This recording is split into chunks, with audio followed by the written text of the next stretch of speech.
नमस्कार दोस्तों, ट्रायंगल्स के पिछले क्लास में हमने बेसिक प्रोपोर्शनैलिटी थ्योरम या फिर थेल्स थ्योरम को डिराइव किया था और उसके रिजल्ट्स को अच्छे से समझ लिया था। आज के क्लास में हम converse of basic proportionality theorem को डिराइव करने की कोशिश करेंगे। Converse of basic proportionality theorem क्या कहता है कि if a line intersects two sides of A triangle and divides them proportionally. सबसे पहले फिगर बना के इसको समझो। ये ट्रायंगल ए बी सी हो गया। अब एक लाइन है, ये line L side A B को डी पर इंटरसेक्ट कर रहा है और ए सी को ई पर इंटरसेक्ट कर रहा है। थ्योरम कहता है if a line intersect two sides of a triangle and divides them proportionally, मतलब ये लाइन एल जो है ए बी और ए सी को डी और ई पे इंटरसेक्ट कर रहा है और उनको प्रोपोर्शनली डिवाइड कर रहा है। मतलब A D by D B is equals to A E by E C, ये ऑलरेडी गिवन है, इसे इक्वेशन 1 मान लो। Then the line is parallel to third side. अगर ऐसा हो रहा है, इस तरह से प्रोपोर्शनली डिवाइड कर रहा है, तो ये लाइन L जो है ये BC के पैरेलल होगा, ये हमें प्रूव करना है। तो to prove L is parallel to BC या फिर line segment DE is parallel to BC, ये हमें प्रूव करना है। इसे converse of basic proportionality theorem क्यों कहते हैं? याद करो थेल्स थ्योरम में क्या था। थेल्स थ्योरम में ऑलरेडी दिया हुआ था कि ये line L is parallel to BC, then we had this result that AD by DB is AE by EC। यहाँ पे AD by DB is equals to AE by EC ये दिया हुआ है, तब हमें प्रूव करना है कि line L is parallel to BC, इसलिए इसे converse of basic proportionality theorem बोलते हैं। देखो इसे प्रूव करने के लिए क्यों ना 2 मिनट के लिए हम मान लें कि ये लाइन L जो है, suppose line L is not parallel to BC। ऐसा मान लिया कि L जो है BC के पैरेलल नहीं है, पर BC के पैरेलल अगर L नहीं है तो कोई लाइन तो BC के पैरेलल होगी, वो लाइन मान लिया DF है। So assume DF is parallel to BC। अब देखो क्वेश्चन में ऑलरेडी जो थ्योरम है उसमें already what is given is AD by DB is equals to AE by EC। इसे इक्वेशन 1 हमने ऑलरेडी यहाँ लिख दिया था, एक बार मैंने फिर से लिस्ट आउट कर दिया है। अब after our assumption DF is parallel to BC, DF is parallel to BC.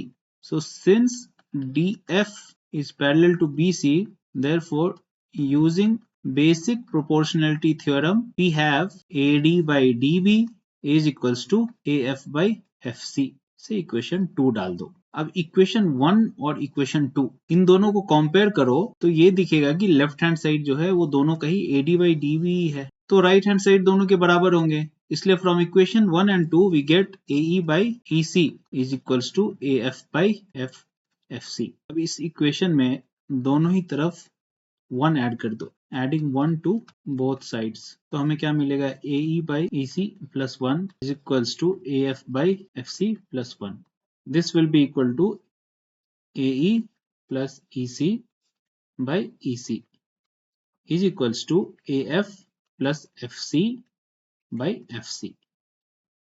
अब इस ट्रायंगल में देखो ये AE plus EC क्या है, ये AE है और ये EC है, तो AE और EC जोड़ के AC बन जाएगा। सिमिलरली AF प्लस FC क्या है, ये AF है और ये FC है, इन दोनों को जोड़ के भी AC बन जाएगा।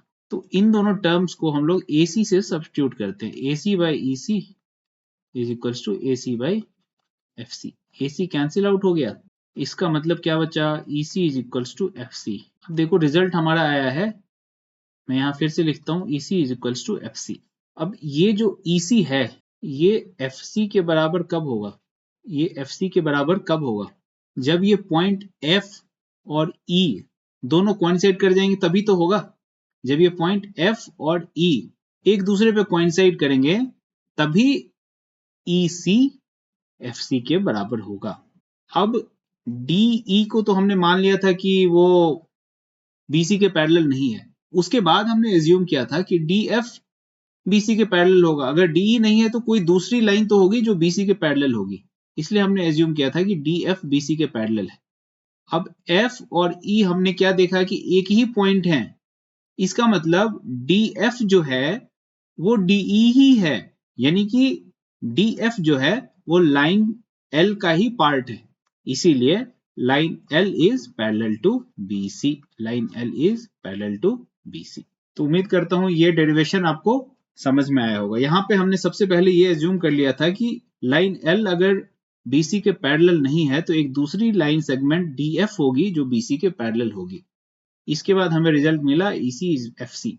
ईसी और एफसी बराबर तभी होंगे जब ई और एफ एक ही पॉइंट होगा, और ई और एफ अगर एक ही पॉइंट होगा तो लाइन एल ही डीएफ है, और डीएफ को हमने एज्यूम कर लिया बीसी के पैरेलल, इसने line L is parallel to BC. यही है हमारा converse of basic proportionality theorem का डेरिवेशन। अब बेसिक प्रोपोर्शनैलिटी थ्योरम और उसका कन्वर्स दोनों हमने प्रूव कर लिया है, तो एक और छोटा सा रिजल्ट है जो हम लोग अपने क्वेश्चन सॉल्विंग के दौरान डायरेक्टली क्वेश्चंस में यूज कर सकते हैं। उसको एक बार देख लेते हैं।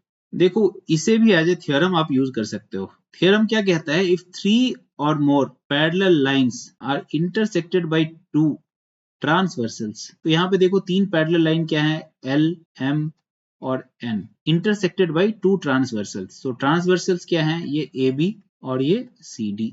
Prove that intercepts made by them on transversal are proportional. तो हमें क्या प्रूव करना है? इंटरसेप्ट्स जो बने हैं, यानी कि P Q by Q R is equals to E F by F G, ये प्रूव करना है। So let's write it out what we have to prove. We have to prove that PQ by QR is equals to EF by FG.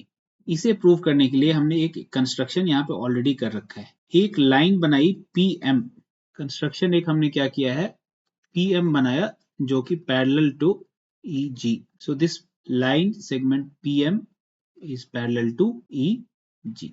After this construction आप क्या देखोगे कि PEGM is a parallelogram, PEGM is a parallelogram. इस चीज को आप अपने back of mind में रखो, और अब हम इस रिजल्ट को डिराइव करने की कोशिश करते हैं। ध्यान कहाँ देना है? In triangle PRM, in triangle PRM, ये वाला PR और M, इसमें QL is parallel to RM। क्यों? क्योंकि line L is parallel to M is parallel to N, ये ऑलरेडी क्वेश्चन में दे रखा है, 3 or more parallel lines। अब since QL is parallel to RM, from basic proportionality theorem we have PQ by QR is equals to PL by LM। इसे equation 1 डालो। अब यहाँ पे क्या देखा था कि PEGM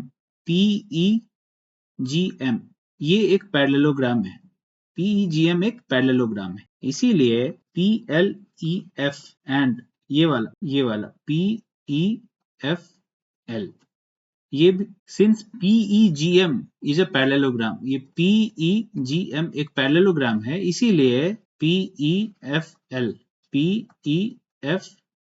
and LFGM are also parallelograms, इसीलिए PL जो है ये किसके बराबर होगा? EF के बराबर होगा। क्यों? ऑपोजिट साइड्स ऑफ पैरेललोग्राम, इसे इक्वेशन 2 डाल दो, opposite sides of parallelogram.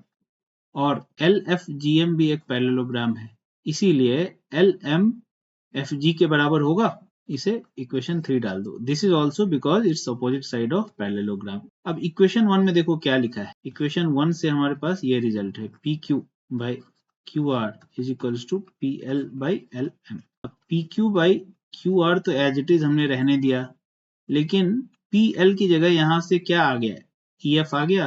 From equation 2 PL is equals to EF, तो EF डाल दिया हमने PL की जगह। सिमिलरली LM की जगह इक्वेशन 3 से FG लिख सकते हैं, और यही तो हमें प्रूफ करना था। अगर 3 या 3 से ज्यादा पैरेलल लाइन 2 ट्रांसवर्सल्स के द्वारा इंटरसेक्ट किए जाते हैं, यहाँ पे LMN पैरेलल है और AB और CD ये दोनों ट्रांसवर्सल्स है, तो ये जो इंटरसेप्ट बनेंगे PQ, QR, EF, FG ये प्रोपोर्शनल होंगे, मतलब PQ by QR will be equals to EF by FG। यही हमारा रिजल्ट प्रूफ करना था। देखो, तो हमने थेल्स थ्योरम देख लिया, थेल्स थ्योरम का कन्वर्स देख लिया, दोनों को प्रूफ कर लिया, और उनके बेसिस पर एक और छोटा थ्योरम प्रूफ कर लिया है।